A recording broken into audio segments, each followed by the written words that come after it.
Hello दोस्तों, स्वागत है आपका एक और नए वीडियो में। और मैं आपको बताने वाला हूँ पार्ट 1 मित्रता, जो गद्य खंड है हिंदी का। इसके लेखक हैं आचार्य रामचंद्र शुक्ल। अगर आपने ये जो लेखक है इनका जीवन परिचय नहीं मालूम है आपको, तो इसकी वीडियो मैंने अलग से बना कर रखी है, जिसमें मैंने आपको इनका जीवन परिचय बताया है, तो जाकर आप ज़रूर से देखें। इस वीडियो में आपको बताऊँगा इस लेसन का गद्यांश। पहला गद्यांश आपकी स्क्रीन पर शो हो रहा होगा। इसका जो पहला प्रश्न है, उपरोक्त गद्यांश का संदर्भ लिखिए। तो लिखेंगे, प्रस्तुत गद्यांश हमारी हिंदी पाठ्य पुस्तिका के पुस्तका नहीं, पुस्तक लिखेंगे। पुस्तिका से हो जाएगा, जो हमारी जो नोटबुक होती वो पुस्तक आएगा इसमें, तो पुस्तक हो जाएगी किताब। पुस्तक के गद्य खंड में संकलित मित्रता नामक पाठ से लिया गया है। इसके लेखक आचार्य रामचंद्र शुक्ल हैं। दूसरा प्रश्न है, गद्यांश के रेखांकित अंश की व्याख्या कीजिए। आचार्य रामचंद्र शुक्ल जी कहते हैं कि जब हम किशोर अवस्था के पश्चात युवावस्था में प्रवेश करने पर घर की सीमाओं से बाहर निकलकर समाज में कार्य करना आरंभ करते हैं, तब हमें संसार व समाज के लोगों के साथ रहने का अनुभव बिल्कुल नहीं होता। हमें दुनियादारी की बिल्कुल समझ नहीं होती। उस समय हमारा मन बहुत कोमल होता है, जो किसी प्रकार के अच्छे या बुरे संस्कार ग्रहण करने के योग्य होता है। हमारी बुद्धि इतनी विकसित नहीं होती कि उसे उचित अनुचित का ज्ञान हो पाए। उस समय हमारी बुद्धि कच्ची मिट्टी की मूर्ति के समान होती है। जिस प्रकार अच्छी या बुरी किसी बात का प्रभाव बहुत जल्दी पड़ता है, उस समय जब जैसे स्वभाव के लोग के संपर्क में आते हैं, उनके विचारों का हमारे मन पर वैसा ही प्रभाव पड़ता है। यदि किसी सुयोग्य व्यक्ति के संपर्क में हम आ जाते हैं, तो हमें देवताओं जैसे अच्छे गुण व संस्कार आ जाते हैं। यदि किसी दुष्ट चरित्र व दुष्ट व्यक्ति का साथ मिल जाता है, तो उसके संपर्क में रहकर हम भी दुर्गुण, बुरे संस्कार व घृणित कार्य करने वाले बनकर समाज में अपमानित होते हैं। ऐसे समय में ही हमें एक सच्चे मित्र की आवश्यकता होती है, जो हमें यही मार्ग दिखाकर हमारे चरित्र व व्यक्तित्व को निखार दे। शुक्ल जी कहते हैं कि हम यदि ऐसे लोग की संगति में रहने लग जाते हैं, जिनकी इच्छा शक्ति हमसे प्रबल होती है तथा वह अधिक दृढ़ निश्चय वाले होते हैं, तब हम उनके सामने कुछ भी बोल नहीं पाते और हमें उन्हीं के विचारों व आदर्शों पर चुपचाप चलाना पड़ता है। उनकी अच्छी व बुरी सभी बातों को हमें बिना विरोध के मानना पड़ता है। फलस्वरूप हम कमज़ोर पड़ते जाते हैं तथा हमारी सोचने समझने की शक्ति व कार्य क्षमता घटती जाती है। अगला प्रश्न है, लेखक के अनुसार हमें किन लोगों की संगति में नहीं रहना चाहिए। लेखक के अनुसार आंसर होगा, लेखक के अनुसार हमें 2 प्रकार के लोगों की संगति में नहीं रहना चाहिए। एक तो वे व्यक्ति जो हमसे अधिक दृढ़ संकल्पी हैं, क्योंकि हम उनकी प्रत्येक सलाह को बिना सोचे समझे मान लेते हैं। इससे हमारा व्यक्तित्व दब जाता है। दूसरे, हमें उन लोगों के साथ भी नहीं रहना चाहिए जो हमारी बात का विरोध किए बिना स्वीकार कर लेते हैं। ऐसे लोग हमारे व्यवहारिक जीवन को बिल्कुल भी प्रभावित नहीं कर सकते और अपने गुणों से हमें लाभान्वित भी नहीं कर सकते। तो इस गद्यांश में आचार्य रामचंद्र शुक्ल जी ने बताया है कि हमें ऐसे लोगों की संगत में रहना चाहिए जो कि अच्छी संस्कार के दिए हों। अगर हम बुरी संगत में पढ़ते हैं तो हमें बुरी असर पड़ेगा, अच्छी संगत में रहते हैं तो अच्छा असर पड़ेगा। जो तीसरा प्रश्न था, इसमें बताया लेखक के अनुसार हमें किन लोगों की संगति नहीं करनी चाहिए। तो इसमें बताया गया है कि हमें बुरे लोगों की संगति नहीं करना चाहिए, जो कि अधिक दृढ़ संकल्पी है। ठीक है, तो ये हो गया। इसमें प्रश्न है पहला, उपरोक्त गद्यांश का संदर्भ लिखिए। तो इसमें वही संदर्भ हो जाएगा, सब में हमें एक ही संदर्भ लिखना होगा, ठीक है, लेकिन व्याख्या अलग हो जाएगी। इसमें सबसे पहले प्रश्न पढ़ते हैं, गद्यांश के रेखांकित अंश की व्याख्या कीजिए। तो इसमें व्याख्या हो जाएगी, तो शुक्ल जी कहते हैं कि मित्र बनाते समय हम इस बात पर विचार नहीं करते कि जिससे हम मित्र बना रहे हैं उसकी संगति में रहकर क्या हम अपने जीवन के लक्ष्यों को प्राप्त कर सकते हैं या नहीं, क्या उस व्यक्ति में वे सभी गुण विद्यमान हैं जिसकी हमारे जीवन के लक्ष्यों को प्राप्त करने के लिए आवश्यकता है। यदि हम जीवन में सच्चा मित्र मिल जाता है तो हमें एक ऐसा साधन मिल जाता है जो आत्म शिक्षा प्राप्त करने में हमारा सहायक हो सकता है तथा हमें जीवन के उच्च लक्ष्यों को प्राप्त करने में हमारी सहायता कर सकता है। एक प्राचीन विद्वान का भी यही मत है कि एक सच्चा व अच्छा विश्वास के योग्य मित्र बहुत भाग्य से ही प्राप्त होता है। वह हर समय हमारी रक्षा करता है, हमारा मार्गदर्शन करता है, हमें हर बुराई से बचाता है। जिस व्यक्ति को ऐसा मित्र प्राप्त हो जाए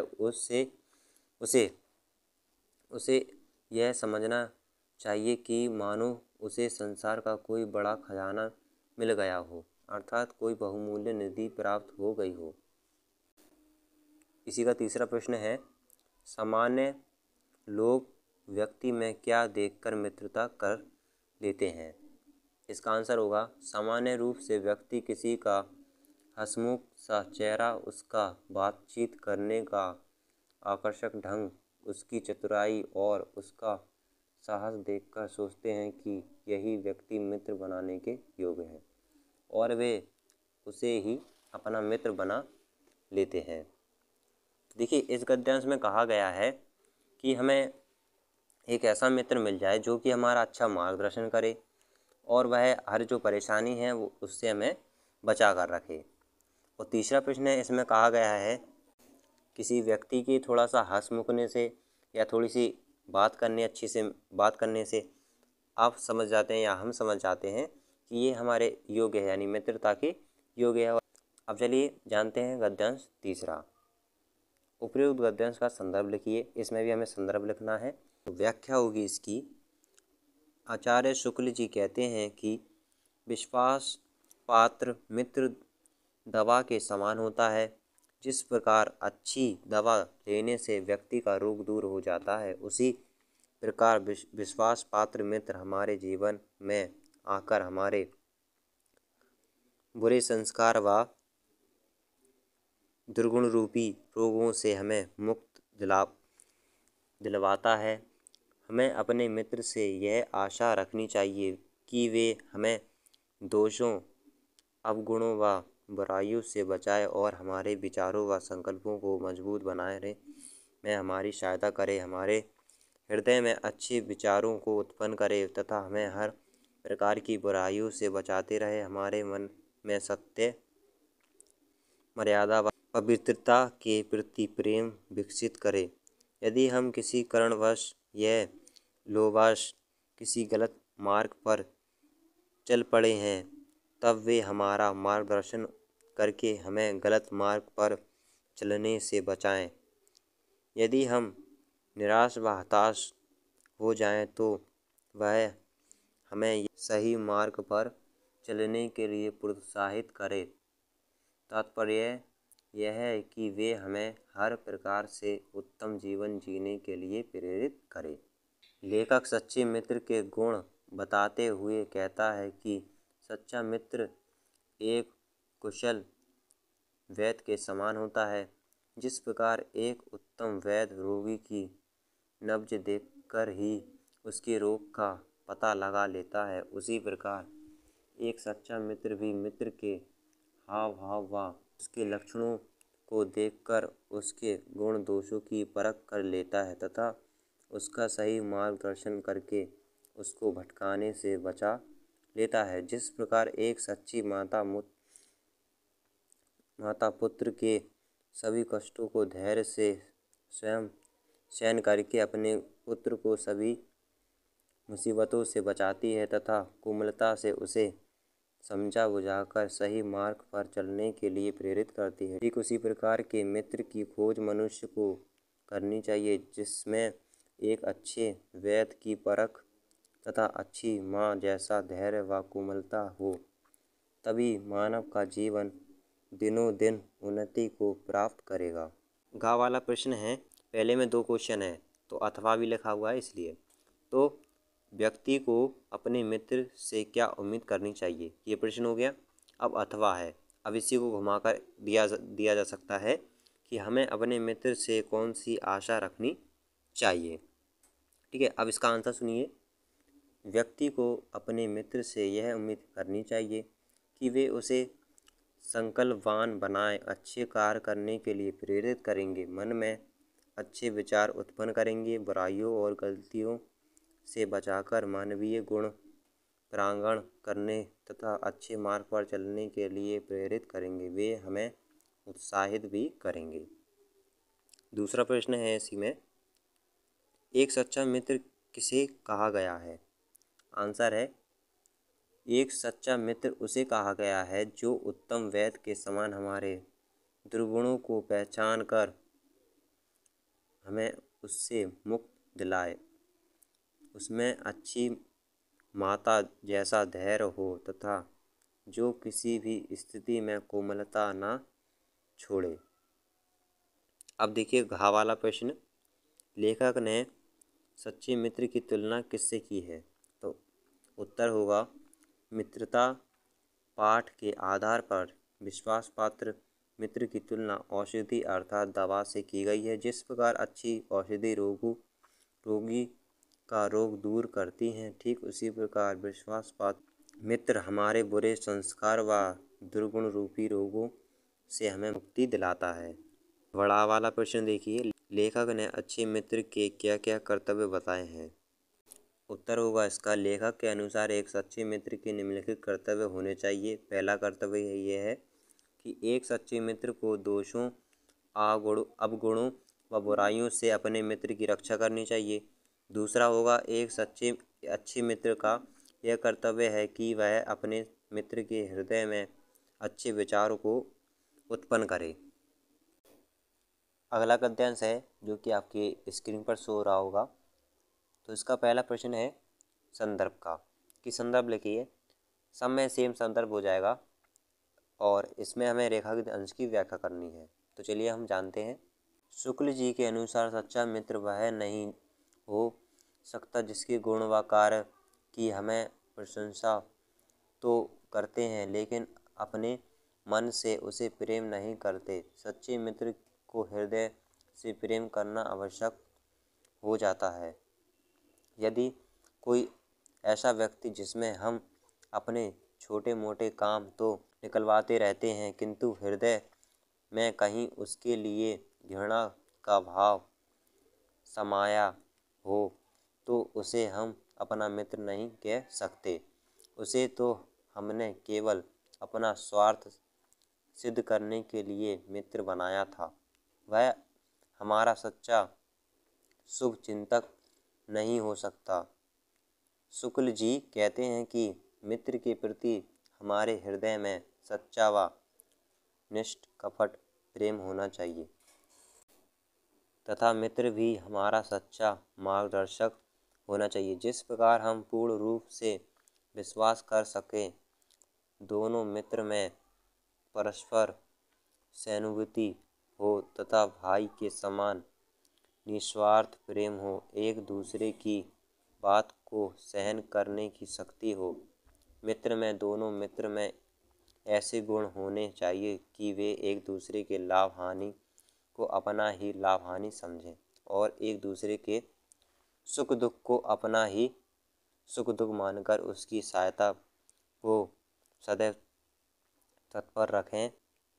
आचार्य शुक्ल जी कहते हैं कि सच्ची मित्रता के लिए यह आवश्यक नहीं है कि दो मित्र एक सा कार्य करते हों, समान रुचि के हों। इसी प्रकार समान प्रगति और समान आचरण भी सच्ची मित्रता के लिए आवश्यक नहीं है। भिन्न भिन्न प्रकृति व आचरण वाले व्यक्ति भी आपस में मित्र हो सकते हैं। अगला प्रश्न है, लेखक ने अच्छे मित्र की क्या विशेषता बताई है। ये ऐसा भी आ सकता है प्रश्न, सच्चा मित्र कैसा होना चाहिए। तो उत्तर होगा इसका, लेखक ने अच्छे मित्र की निम्नलिखित विशेषता बताई है। तो पहली विशेषता ये है, अच्छा मित्र ऐसा होना चाहिए जो व्यक्ति को सच्चे पथ प्रदर्शक की भांति सही मार्ग पर चलने के लिए प्रेरित करे। अच्छा मित्र वह होता है जिससे हमें प्रेम करते हैं। अगला है, अच्छा मित्र वैद्य के समान हितकारी होता है जो हमारे दुर्गुणों को पहचानकर हमें उससे मुक्ति दिलाता है। अच्छे मित्र में अपने मित्र के प्रति सच्ची सहानुभूति होना चाहिए। अच्छा मित्र विश्वसनीय होता है। अगला प्रश्न है, हमारे और हमारे मित्र के बीच कैसी सहानुभूति होना चाहिए। तो हमारा लाभ और हानि है वह अपनी हानि और लाभ समझे और जो उसकी है वो हम समझें। तो ऐसा होना चाहिए, ऐसी सहानुभूति होनी चाहिए मित्र के बीच। अगला गद्यांश है जो कि आपकी स्क्रीन पर शो हो रहा होगा। अब देखिए, इसमें प्रश्न है संदर्भ का, तो इसमें संदर्भ वही हो जाएगा। चलिए अब व्याख्या करते हैं। तो शुक्ल जी कहते हैं कि सहायता करना, उत्साहित करना व मनोबल बढ़ाने का कार्य भी वही व्यक्ति कर सकता है जो स्वयं भी दृढ़ इच्छा शक्ति वाला, परिश्रमी तथा संकल्पों वाला हो।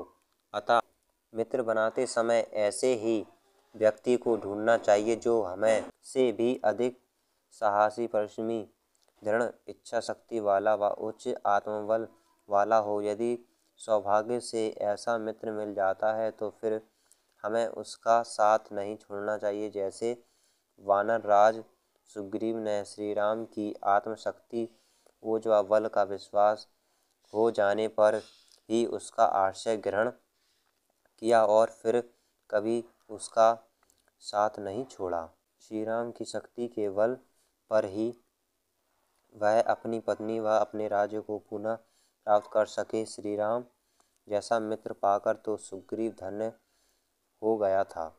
मित्र का चयन करते समय यह भी ध्यान रखना चाहिए कि मित्र ऐसा हो जिसकी समाज में प्रतिष्ठा व सम्मान हो, जो निश्चल व निष्कपट हृदय का हो, स्वभाव से मृदुल हो, परिश्रमी हो, सभ्य आचरण वाला हो, सत्यनिष्ठ हो अर्थात सत्य का आचरण करने वाला हो। ऐसे व्यक्ति हम यह विश्वास कर सकते हैं कि हमें उससे किसी प्रकार का धोखा नहीं मिलेगा। अगला प्रश्न है, हमें किस प्रकार के मित्र को महत्व देना चाहिए। हमें उसी प्रकार के मित्र को महत्व देना चाहिए जो निश्चल व निष्कपट हृदय वाला, स्वभाव से मृदुल, परिश्रमी, सभ्य आचरण वाला व सत्यनिष्ठ वाला हो। अगला जो गद्यांश है आपकी स्क्रीन पर शो हो रहा होगा, संदर्भ इसका पूर्ववत। शुक्ल जी कहते हैं कि ऐसे हृदयहीन लोग प्रकृति के सौंदर्य का भी आनंद नहीं ले सकते, जिनको बाग बगीचे में खिले सुंदर फूलों का सौंदर्य व कल ध्वनि से बहने वाले झरनों व नदियों की मधुर ध्वनि भी अपनी ओर आकर्षित नहीं करती, जो सागर में उठने वाली अनंत तरंगों के रहस्यों से भी अनजान है, जो लोग परिश्रमी करने में भी प्रसन्नता का अनुभव नहीं करते, जिनके हृदय में प्रेम की भावना नहीं है तथा जिनके मन में सुख, सहयोग तथा स्नेह से प्राप्त होने वाली शांति का सपर्था अभाव रहता है। ऐसे लोग मित्रता करने के योग्य नहीं होते। शुक्ल जी कहते हैं कि जो लोग केवल विषय वासनाओं में फंसे हैं तथा इंद्रिय सुख को ही सर्वोपरि मानकर उसी की प्राप्ति के लिए प्रयत्नशील रहते हैं, जिनका हृदय गंदे व घृणित विचारों से सदैव युक्त रहता है, ऐसे लोग दिन प्रतिदिन अपने बुरे विचारों व बुरे आचरण के कारण विनाश की ओर ही अग्रसर होते हैं तथा अवनति व अज्ञान के दलदल में फंसकर नष्ट हो जाते हैं, जिन्हें देखकर सभी को उन पर दया आती है। ऐसे विनाश व पतन की ओर जाने वाले लोग के साथ कभी भी मित्रता नहीं करनी चाहिए, क्योंकि वे अपने गंदे विचारों से दूसरों को केवल मार्ग से भटकाता ही सकते हैं। ऐसे भ्रष्ट आचरण वाले व्यक्ति का साथ नहीं करना चाहिए। तो इसमें एक दो प्रश्न हैं छोटे छोटे, जो कि आपको इसी पैराग्राफ में से छाट कर लिखने होंगे। अगला गद्यांश है जो कि बहुत ज़्यादा आता है एग्ज़ाम में। संदर्भ हो जाएगा पूर्ववत। रेखांकित अंश की व्याख्या कीजिए। तो इसमें होगा, आचार्य शुक्ल जी कहते हैं कि मानव जीवन पर संगति का प्रभाव सबसे अधिक पड़ता है। बुरे और दुष्ट लोगों की संगति घातक बुखार की तरह हानिकारक होती है। जिस प्रकार भयानक ज्वर व्यक्ति की संपूर्ण शक्ति व स्वास्थ्य को नष्ट कर देता है तथा कभी कभी रोगी के प्राण भी ले लेता है, उसी प्रकार बुरी संगति में पड़े हुए व्यक्ति की बुद्धि, विवेक, सदाचार, नैतिकता व सभी सद्गुण नष्ट हो जाते हैं तथा वह उचित अनुचित व अच्छे बुरे का विवेक भी खो देता है। मानव जीवन में युवा अवस्था अपने सबसे महत्वपूर्ण अवस्था होती है। कुसंग गति सभी किसी भी युवा पुरुष की सारी उन्नति व प्रगति को उसी प्रकार बाधित करती है जिस प्रकार किसी व्यक्ति के पैर में बंधा हुआ भारी पत्थर उसको आगे नहीं बढ़ने देता, बल्कि उसकी गति को अवरुद्ध करता है। उसी प्रकार कुसंगति भी हमारे विकास व उन्नति के मार्ग को अवरुद्ध करके अवनति व पतन की ओर धकेल देती है तथा दिन प्रतिदिन विनाश की ओर अग्रसर करती है। दूसरी ओर यदि युवा व्यक्ति की संगति अच्छी होगी तो वह उसको सहारा देने वाली बहु हाथ के समान होगी, जो अवनति के गर्त में गिरने वाले व्यक्ति की भुजा पकड़कर उठा देती है तथा सहारा देकर खड़ा कर देती है और उन्नति के मार्ग पर अग्रसर कर देती है। अगला गद्यांश है और इसमें जो प्रश्न है सर्व इसका पूर्ववत हो जाएगा। अब हमें रेखाखंड के अंश की व्याख्या करना है, तो चलिए करते हैं। आचार्य रामचंद्र शुक्ल जी कहते हैं कि मानव मन पर बुरी बातों का प्रभाव बहुत जल्दी पड़ता है। बुरी संगति सदैव व्यक्ति की उन्नति में बाधक होती है।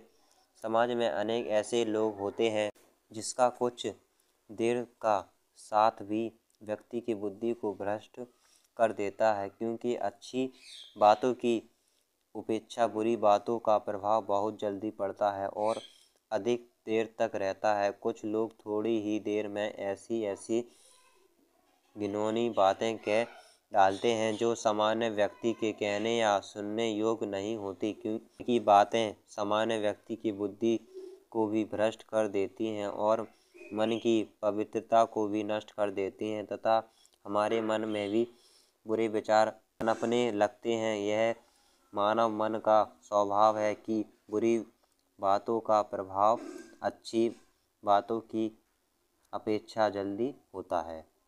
प्रश्न है इसमें है, बुराई की प्रकृति कैसी है? उत्तर होगा, बुराई की प्रकृति बुरी होती है। वह हमारी धारणा में जल्दी बैठती है और लंबे समय तक हमारा पीछा नहीं छोड़ती। अब इस पाठ का आखिरी गद्यांश जो कि मैं आपको बताने जा रहा हूँ, और अगर आपको वीडियो पसंद आ रही हो तो वीडियो को लाइक कर दीजिए और साथ ही चैनल को सब्सक्राइब कर दीजिए। तो ठीक है, तो चलिए अब अगले प्रश्न की ओर बढ़ते हैं। संदर्भ लिखिए तो इसका पूर्ववत हो जाएगा। रेखाकृत अंश की व्याख्या कीजिए, तो चलिए करते हैं। शुक्ल जी कहते हैं कि हम मनुष्य बुराई के मार्ग पर चलने लगते हैं तो उसे बुरे कार्य में भी कोई बुराई नज़र नहीं आती, क्योंकि मनुष्य एक बार बुराई के मार्ग पर कदम बढ़ा देता है तो आगे बढ़ता ही जाता है, परंतु ऐसा नहीं करना चाहिए। धीरे धीरे जब तुम उनकी बातों के आदी हो जाओगे और तुम्हें वह बातें गलत व बुरी नहीं लगेंगी, फिर तुम उससे चिढ़ना भी बंद कर दोगे। ऐसा करने से तुम्हारी सोचने समझने की शक्ति धीरे धीरे कम होती जाएगी, बुद्धिमंद हो जाएगी और तुम्हें अच्छे बुरे व नैतिक अनैतिक कार्य की समझ न रहेगी। अंत में धीरे धीरे तुम भी बुराइयों के दास बन जाओगे। अतः अपने आप को इन बुराइयों से बचाने का सबसे सरल उपाय यह है कि बुरी संगति का हर प्रकार से त्याग कर दो, तभी तुम्हारा जीवन उज्जवल और कलंक रहित हो पाएगा। हमें अपने हृदय को सहज तथा निर्मल तथा निष्कलंक रखने के लिए बुरी संगत से दूर रहना चाहिए। तो इसमें बताया गया है कि अगर हम किसी बुराई के रास्ते को अपनाते हैं तो हम वहाँ पर बढ़ते ही जाते हैं, और फिर हमें जब हमें कोई समझाता है तो उसकी बातों का हमें बड़ी चिड़न सी लगने लगती है। कि अगर इसमें बताया गया है हृदय को उज्जवल और निष्कलंक रखने का सबसे अच्छा उपाय क्या है, तो इसमें सबसे अच्छा उपाय ये है कि बुरे रास्ते को हम अपनाएं नहीं और उसको छोड़ दें,